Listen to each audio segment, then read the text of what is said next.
Olá, sou a doutora Lorena Velho. Hoje é o Dia Internacional de Combate ao Câncer. Nós sim temos que nos conscientizar, porque muita gente tem pedido socorro, doutora, eu não quero ter câncer. Todo mundo da minha família morre de câncer. Ou socorro, não quero mais ter câncer. Quando já fez uma mastectomia, quando já teve que retirar um útero, quando já teve que retirar um órgão e não quer que volte esse câncer.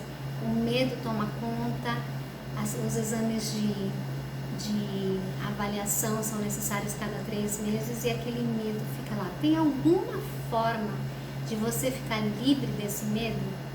Bom, nós entendemos que sim. Como é que é isso?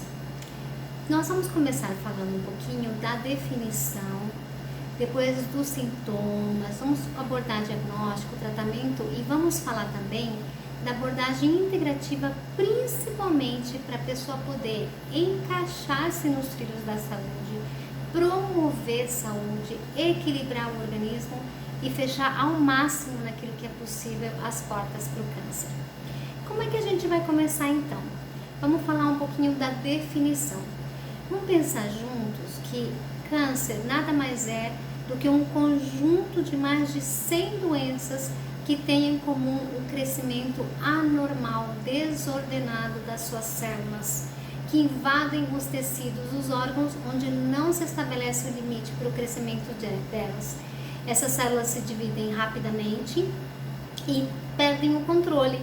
Aí vão determinar a formação de tumores. E onde esses tumores forem se localizar, dependendo do órgão, do tecido, vão receber um nome diferente. Então, por exemplo, quando começam nos tecidos epiteliais, pele, né? Como que eles são chamados carcinomas, pele e mucosas. Se vão para os tecidos conjuntivos, tecidos de conexão, vão ser chamados, por exemplo, o músculo, cartilagem, são chamados de sarcomas. E assim por diante, nós vamos dando uma nomenclatura correspondente ao tipo de tecido onde eles estão. A Agência Internacional de Pesquisa em Câncer, que é chamada International Agency for Research on Cancer, IARC, divulgou no final de 2018 um relatório bem preocupante. Ele diz que a incidência e a mortalidade relacionadas a um câncer no cenário mundial estão aumentando drasticamente.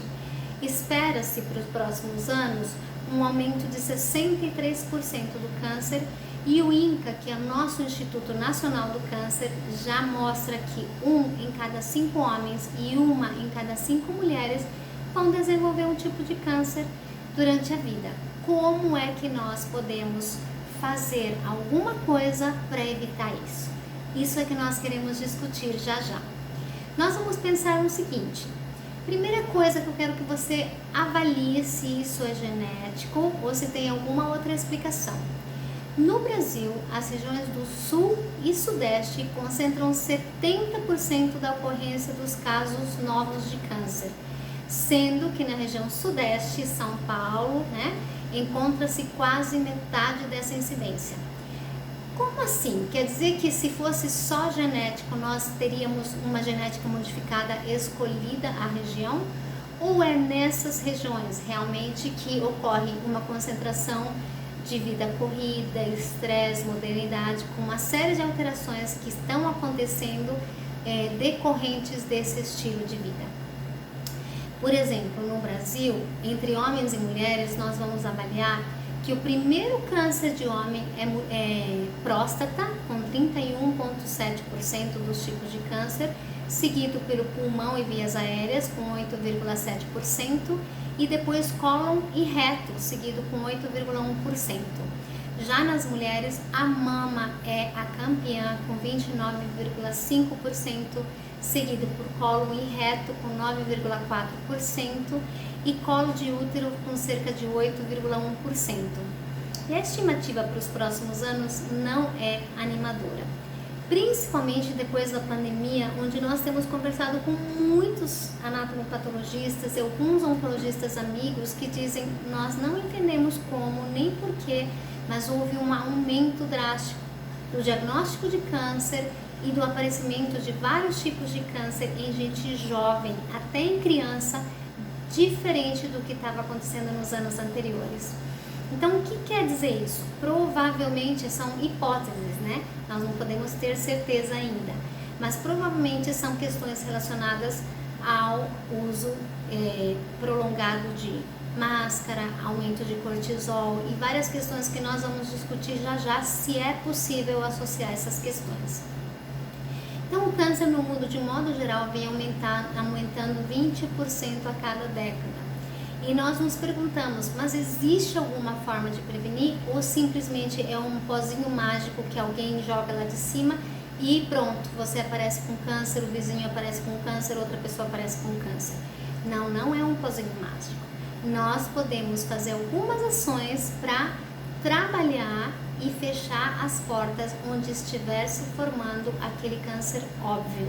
Chama-se prevenção primária ou evitar, impedir que o câncer se desenvolva.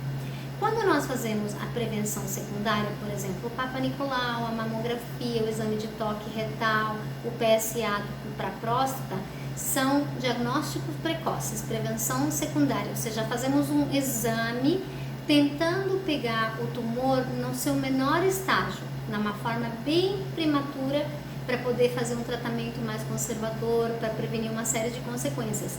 Mas isso não é evitar. Para evitar, nós temos que pensar de uma forma mais integrativa. Então, na abordagem integrativa, nós pensamos na fisiologia da célula e nós queremos mexer lá na causa do câncer e pensar como que uma célula funciona fisiologicamente, ou seja, na natureza, na biologia, no organismo, como que essa célula foi planejada para trabalhar. Ela tem que ter oxigênio, ela tem que ter nutrientes adequados e ela tem que ter água adequada. Muitas vezes na modernidade nós temos reduzido drasticamente os níveis de oxigênio porque todo mundo está mais sedentário. É por isso que nós estamos levantando a questão, a hipótese, né? Ninguém diz que isso é uma coisa certeira na medicina, mas estamos levantando a hipótese de que o uso prolongado de máscaras, onde você sobe o CO2, fica respirando o próprio CO2 e baixa radicalmente o nível de oxigenação dos tecidos, possa interferir na respiração celular e abrir mais portas para o câncer. Então, nós temos que restaurar os níveis adequados de oxigênio para que as células normais trabalhem, proliferem e se multipliquem e as células mutantes não se multipliquem. Os nutrientes é outro fator, né? Os nutrientes são importantíssimos para que a célula possa crescer adequadamente dentro da sua normalidade e se multiplicar. Se nós tivermos nutrientes pobres e a célula imunologicamente debilitada e sem defesas, ela também ficará mais propensa a mutações. E a água, né? A água no meio extracelular, no meio intracelular, ela dilui toxinas, ela serve para hidratação, para uma série de coisas. E muitas vezes, né, os estudiosos, por exemplo, o Dr. Heckweg, alemão, que é o papa da homotoxicologia, do estudo das toxinas no organismo humano, ele mostra que muitas vezes a nossa célula parece mais mergulhada num pântano de sujeira em vez de numa água fisiologicamente adequada para a sua proliferação. E aí nós vamos citar lá atrás, em 1931, o Dr. Otto Warburg. Ele foi prêmio Nobel de Medicina e Fisiologia estudando a respiração celular. E é atribuída a ele uma frase muito famosa que diz assim: nenhuma doença, inclusive o câncer, pode existir num ambiente alcalino. Dr. Otto Warburg, prêmio Nobel de Medicina em 1931. Essa frase está no livro de medicina da minha mãe, doutora Natália, que se formou algumas décadas antes de mim. Quando ela me contou isso, eu disse: eu não aprendi isso no meu curso de medicina. Eu não aprendi sobre o pH, não aprendi sobre a acidez, não aprendi sobre a propensão ao câncer. E ela me mostrou no livro dela de fisiologia a questão do exercício físico como sendo um dos grandes pilares anti-câncer, porque alcalinizaria, oxigenando os tecidos e o sangue. Eu fiquei muito interessada nisso e fui procurar nos meus livros, nos livros mais recentes, e é uma informação que pouco se valoriza hoje em dia. A questão é que a gente tem que se perguntar, a ciência mudou ou nós não estamos mais valorizando algo básico da ciência porque não achamos que isso tem importância? Claro, o conhecimento se multiplicou, há múltiplas informações que o estudante de medicina tem que adquirir, então parece que aquelas menos relevantes ficam secundárias. Provavelmente é isso que está acontecendo, porque nunca mais a gente ouviu na escola de medicina a respeito disso. Então nós começamos a fazer uma experiência, como eu tive um treinamento especial de cirurgia do câncer da Unicamp e a gente operou muitas mamas e muitos úteros e muitos ovários. O que acontece? Nós começamos a monitorar esses pacientes de acordo com o seu pH. 4 horas de jejum, pH da saliva, e avaliar com que frequência, com que velocidade, quantos anos depois esse câncer voltaria. E acontece que eles fugiram completamente das estatísticas. Isso não é um trabalho científico, porque a gente não está cadastrada numa plataforma de ciência e tecnologia como precisa ser feita hoje em dia para produzir a verdadeira ciência, mas isso é a nossa estatística, essa é a nossa compreensão, esses são os nossos achados. Então, nós acompanhamos para uma série de questões, não somente para o câncer, mas para uma série de desequilíbrios da fisiologia. Nós colocamos a pessoa à parte, que olha, você precisa melhorar o pH, porque você está com a portinha aberta para as doenças, nós entendemos assim, assim, assim na abordagem integrativa. Se você quiser usar esse recurso ao seu favor, você poderá ter a chance de ficar livre de várias doenças. E dito e feito, nós temos experimentado ao longo de mais de 10 anos uma mudança radical no aparecimento do câncer e na recidiva do câncer das pessoas que nós já operamos. Isso é muito bonito e a gente se alegra com isso, embora a gente saiba que outros trabalhos científicos, que trabalhos científicos, né, bem estruturados deverão ser feitos para poder comprovar essa nossa hipótese. Agora, vamos voltar um pouquinho então para o Dr. Otto Warburg. Ele mostrou, entre outras coisas, que as células cancerígenas podem vir a se desenvolver na ausência de oxigênio. E isso bate com o que nós temos visto, né? As pessoas sedentárias, as pessoas mais estressadas, com uma respiração mais superficial, que não conseguem fazer aquelas inspirações profundas, mas ficam com respirações curtas e superficiais, elas acumulam mais CO2, elas têm um nível de oxigenação mais baixo, e isso faz com que as células cancerígenas brotem mais facilmente. Todos nós temos células cancerígenas que formamos todos os dias. Qual é a diferença de alguém que vai instalar um tumor, replicar um tumor até ele proliferar, e a pessoa que reverte isso? A diferença é qual é a resposta do sistema imunológico para destruir as células cancerígenas e ajudar o organismo a multiplicar apenas as boas células. Então, nós temos que entender que trabalhar em prol da saúde, em prol da fisiologia, equilibrando os pilares que fazem a célula ficar normal, vão manter o câncer longe, vão afastar essas possibilidades. E um dos primeiros pilares que nós consideramos, então, na abordagem integrativa para equilibrar a pessoa e evitar vários tipos de doença, inclusive o câncer, é o pH. E a forma mais eficaz para melhorar o pH é a oxigenação celular, é o exercício físico, é melhorar a respiração, fazer inspirações prolongadas e expirações prolongadas para poder retirar o CO2 acumulado. Então, nós também temos que entender que na medicina convencional nós sabemos que o primeiro fator de risco para câncer de mama na mulher é um aumento de peso.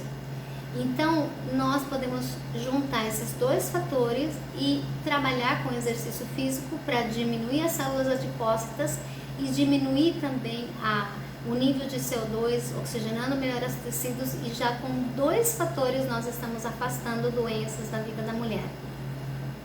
Outra coisa importante, então, é a gente pensar que na medicina convencional a gente já conhece um fator de risco sério para câncer de mama, que é o excesso de uso de anticoncepcionais. Então nós temos que limitar o uso de anticoncepcional, como os ginecologistas antigos falavam, no máximo 10 anos na vida da mulher. Com certeza muitas portinhas para o câncer serão fechadas dessa forma. E para o homem, a próstata, o aumento rápido da próstata está muito associado ao excesso de carne, a fatores mais industrializados na dieta e falta de oxigenação. Então, prevenindo isso, a gente vai estar também fechando portas para esse câncer. Em relação ao número de filhos, ao tempo de amamentação, uma mulher que amamenta pouco e tarde, ela é muito mais propensa a câncer de mama. Então nós temos que entender que ter filhos o mais precocemente possível e amamentar vai ajudar a prevenir e a fechar várias portinhas para o desenvolvimento desse câncer. E depois nós vamos falar também na questão emocional. Na abordagem integrativa, nós damos muito valor às emoções. É interessante porque na enfermaria de oncologia, nos plantões, muitas vezes a gente perguntava para os pacientes, né, lá no Unicamp, por que a senhora acha que veio esse tumor? E olha, 90% delas tinham alguma questão emocional, um ressentimento muito grande, um rancor, uma tristeza, uma amargura que não tinha sido resolvida. Aquilo ficou dando voltas e voltas e voltas, até que eu conheci alguns trabalhos da medicina psicossomática, um livro muito interessante que é chamado, por exemplo, A Fisiopatologia do Câncer, com uma médica dermatologista famosa em Campinas que faleceu de câncer recentemente, e a gente teve altos papos, altas discussões. Então existe um fator emocional que ainda não foi estabelecido e desvendado muito bem, esmiuçado na ciência, mas que todo mundo que trabalha com isso tem uma sensação de que existe algo muito forte relacionado à falta de perdão, a emoções tóxicas, a ressentimento e câncer.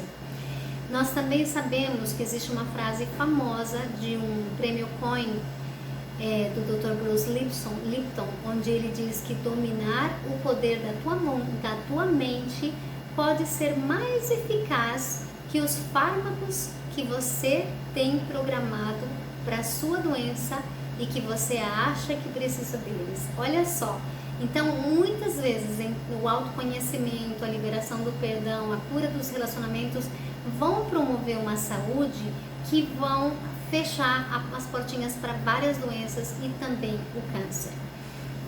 Então nós estamos entendendo, estamos entrando numa fase dos estudos da membrana que comanda a célula, das ondas eletromagnéticas através dos biofótons que vão agir ali na membraninha celular, e quanto os nossos pensamentos e emoções podem ser tóxicas para a nossa célula ou podem revitalizá-la e manter a nossa célula saudável. Então nós temos várias coisas aí onde nós podemos atuar, onde nós podemos intervir para ver a nossa célula florescer em saúde. E esses são fatores que vão colocar você num estilo de vida mais saudável, num padrão de emoções menos tóxico, mais feliz, um padrão de pensamento construtivo, onde você vai fortalecer dia a dia os pilares da saúde e vai manter longe o máximo de doenças. Isso nós ensinamos no dia a dia para os nossos pacientes. Graças a Deus, o grande número de pacientes que tem acatado isso para si, que tem incorporado esses ensinamentos, tem ficado livres de câncer. Esse grande número tem ficado livre de câncer. Isso para nós é um motivo de enorme alegria. Nós gostaríamos de estar fazendo ciência em relação a isso, estar promovendo novos trabalhos científicos e muita pesquisa a respeito disso, mas a gente tem paixão pelo que faz e não tem um perfil de cientista de ficar na universidade apenas produzindo ciência. De qualquer jeito, fica. Se você é meu ex-aluno, se você é médico que é formado depois de mim, fica aí a dica, né? Trazer isso para avaliar pH, para estudar o nível de oxigenação, para promover saúde e acompanhar ao longo dos anos. Nós sabemos sim que tem um trabalho de brasileiros da educação física que acompanharam mulheres já com câncer estabelecido para avaliar o tempo de recidiva praticando atividade física. E eles chegaram à conclusão que uma atividade física regular de pelo menos 5 horas de 5 horas na semana não permitiu o câncer voltar. Então são indícios maravilhosos que estão mostrando para nós que é possível sim manter o câncer longe. E pelo outro extremo, quem não teve nenhuma atividade física durante a semana teve uma rápida recidiva desse câncer. Então são todos fatores que nós podemos fortalecer, nós podemos mexer e comandar para que o organismo vá se alinhando em prol da saúde e para manter várias doenças afastadas, principalmente o câncer. E os nossos pacientes pediram assim: olha, doutora, funcionou tanto comigo, estamos tão felizes, eu gostaria de compartilhar lá com a minha irmã que mora em Portugal, ou com a minha prima que mora não sei onde, ou com meus pais que moram não sei onde. Faz um manual pra gente. E a gente acabou fazendo o Manual do Corpo para uma Vida Plena, que é essa coletânea de informações que a gente dá para o paciente permanecer em saúde, florescer, ter uma vida mais plena e mais feliz. Se você tiver interesse, procure por essas orientações para você ter um mapa de você se equilibrar e de você florescer em saúde. Nós queremos o seu bem.